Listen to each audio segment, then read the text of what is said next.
आज हम बात करेंगे फ़्रांस की बैंक स्टेटमेंट के बारे में कि इसके क्या क्या रूल्स हैं, आपको कितनी ये चाहिए होती है, कितने माह पुरानी आपने निकलवानी होती है, पैसे कितना टाइम इसमें रखने चाहिए वगैरह वगैरह। अस्सलाम वालेकुम, एमजे कंसल्टेंट से मैं हूं आपका होस्ट मुदस्सिर और मैं आपको वेलकम कहता हूं अपने चैनल पे। सबसे पहले ये है जी कि जो अमाउंट है ना इसकी, वो भी रिसेंटली इन्होंने इंक्रीज़ की है।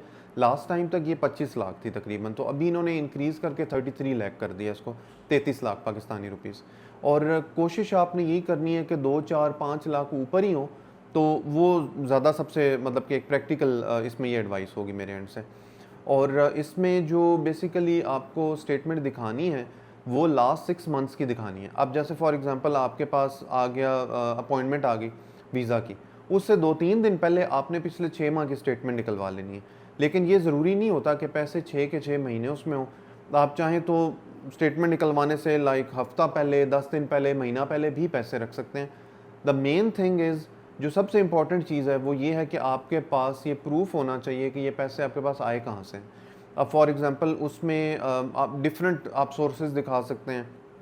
आप उसमें ये दिखा सकते हैं कि आपने कोई प्लॉट सेल किया था या कोई और आपका एसेट था। आप वो मतलब गाड़ी हो गई या कोई और आपका घर हो गया या कोई भी इस तरह का आपका बिजनेस है, उससे अगर आपकी रेगुलर इनकम्स आती हैं तो उसके अंदर क्या क्या डॉक्यूमेंट्स होते हैं वो मैं भी डिटेल में इंशाल्लाह आपको बताता हूँ। तो अगर आपने फॉर एग्जांपल प्लॉट का शो करना है, तो प्लॉट क्या हमने प्लॉट बेचा, तो उसके अंदर बेसिकली आपने जो डॉक्यूमेंट्स वगैरह लगाने हैं उसमें आपकी सेल डीड आ जाती है, आपके स्पॉन्सर की तरफ से एफिडेविट ऑफ सपोर्ट आ जाता है।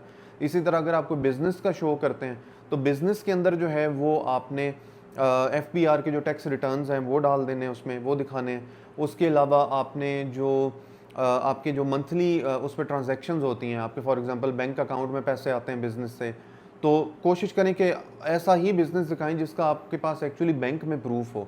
कैश की चीज़ें चलती हैं और ये एक्सेप्ट भी कई दफ़ा हो जाती हैं, लेकिन अक्सर केसेस में ना इस पे एतराज़ आते हैं और इस पे ऑब्जेक्शंस आती हैं कि जी कैश में क्यों है, ये अकाउंट में क्यों नहीं आया। हालांकि मोस्टली लोगों को पता है कि पाकिस्तान में सिस्टम जो है वो कैश का बहुत ज़्यादा है, अभी स्टिल बहुत ज़्यादा है।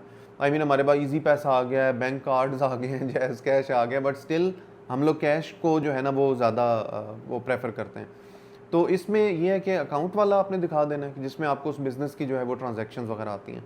बाकी इसमें जो सबसे क्रिटिकल चीज़ है वो ये है जी कि आपके पास ये पैसे आए कहाँ से, उसके लिए मैंने बता दिया कि वो आपका प्लॉट या कोई भी आप इस तरह का बिज़नेस शो करेंगे।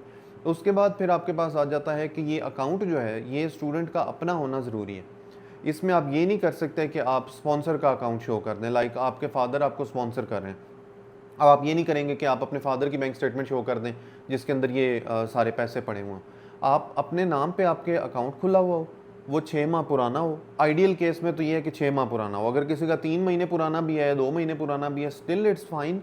आपके पास बस ये प्रूफ होना चाहिए कि ये पैसे आपने जनरेट कहाँ से किए हैं। वही जो मैंने आपको बताया, बिजनेस है या आपका कोई आपने प्लॉट या कोई और एसेट वगैरह सेल किया, ठीक है जी। और इसमें बेसिकली आपके फादर भी आपके स्पॉन्सर बन सकते हैं, आपके भाई, मदर, सिस्टर, कोई भी आपके ब्लड रिलेटिव्स में से बन सकता है। प्रैक्टिकली स्पीकिंग कोई भी बंदा आपका स्पॉन्सर बन सकता है। आपके अब्बू के कोई दोस्त भी बन सकते हैं, आपके खालू भी बन सकते हैं, मामू, चाचू, कोई भी आपका स्पॉन्सर बन सकता है। मेन चीज़ यही है कि सारे उनकी तरफ से जो डॉक्यूमेंट्स रिक्वायर्ड हैं वो कंप्लीट होने चाहिए, तो वो बिल्कुल आपके स्पॉन्सर बन सकते हैं। बाकी इसके अंदर किसी किस्म की कोई ऐसी रिक्वायरमेंट नहीं है कि आपने कोई अमाउंट अपने पास 6 महीने होल्ड करके रखनी है, या आपने उसको जैसे यूके के अंदर टर्म्स होती हैं मैच्योर करना या वगैरह वगैरह, इस तरह की कोई चीज़ करने की ज़रूरत नहीं है। मेन इसमें चीज़ यही आ जाती है आपके पास कि आपके पास पैसे नंबर 1 आपके अपने अकाउंट में हो, नंबर 2 ये है कि आपके पास प्रॉपर प्रूफ हो कि वो पैसे आपके पास आए कहाँ से हैं। और वो उसके लिए आपका एफिडेविट आपके स्पॉन्सर की तरफ से लग जाएगा, उनका प्रूफ ऑफ फंड्स लग जाएगा कि ये पैसे उन्होंने कहाँ से जनरेट किए। और इसमें एक चीज़ और है कि आपके स्पॉन्सर की बैंक स्टेटमेंट भी लगेगी। अगर उन्होंने पैसे अपने अकाउंट से आपके अकाउंट में ट्रांजैक्शन किए ना, उस ट्रांजैक्शन को प्रूव करने के लिए हमें वो बैंक स्टेटमेंट रिक्वायर्ड होगी। तो ये कुछ क्रिटिकल डॉक्यूमेंट्स हैं फ्रांस के केस में जो आपने लगाने हैं। इसमें फाइनल मैं चीज़ ऐड कर दूं कि गोल्ड की जो सेल होती है ना, गोल्ड की सेल चूँकि सिंपल एक रसीद पे होती है, वो एक रिसिप्ट मिलती है आपको जो सुनहरे आपको या ज्वेलर्स आपको देते हैं, उसकी एक्चुअल में कोई एज सच लीगल वैल्यू नहीं है इमिग्रेशन सिस्टम्स में ना।